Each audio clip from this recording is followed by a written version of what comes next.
Hey, it's Jeff with RE/MAX Advantage here, and today I want to talk about a quick tip for when you are selling your home.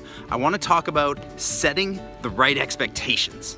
What got me thinking about this is the other day I had to have a very difficult conversation with my son. My son is 4 and he loves our dog, but our dog is getting quite old and we had a scare and we kind of thought that Sadie was gonna pass away.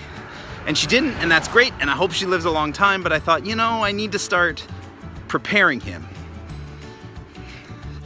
I sat down with him and I said, you know, this is natural and Sadie's lived a good long life, but something that might happen soon is she might pass away. And we kind of had a long talk about what that meant.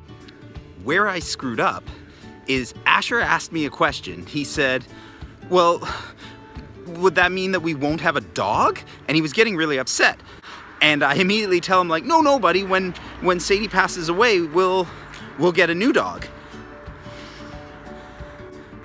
And as soon as I said it, I knew it was wrong.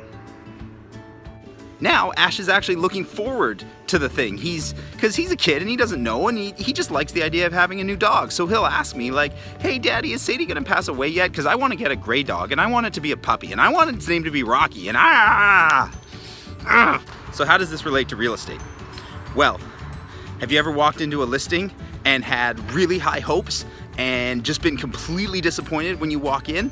If you have, I'd love to know in the comments below what exactly your worst case was. And I think the number one place that people screw this up with their listings is in pictures. They hire a professional photographer, which I think is a fantastic idea. By far, pictures are the most important piece in marketing your home. But they hire somebody with a wide-angle lens who does all this editing and post. The pictures look way better than it actually looks in real life. And I can tell you, this happened to me yesterday. I was with a young couple. We went to look at a townhouse out in Langley. We walked in, and the first thing the husband said was, oh, it looked bigger in the pictures.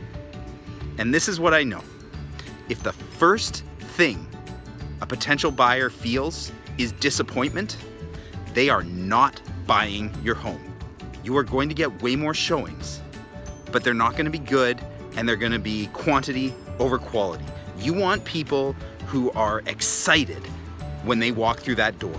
A buyer usually decides whether they like your home in the first 3 seconds that they're in a viewing, and then they just spend the rest of the time justifying their initial gut feeling to themselves. So don't let that feeling be disappointment. I hope you found this interesting and helpful, and if you know anybody who is thinking about selling their home and could use a bit of information, please give this a share. Thank you very much, and have a good day.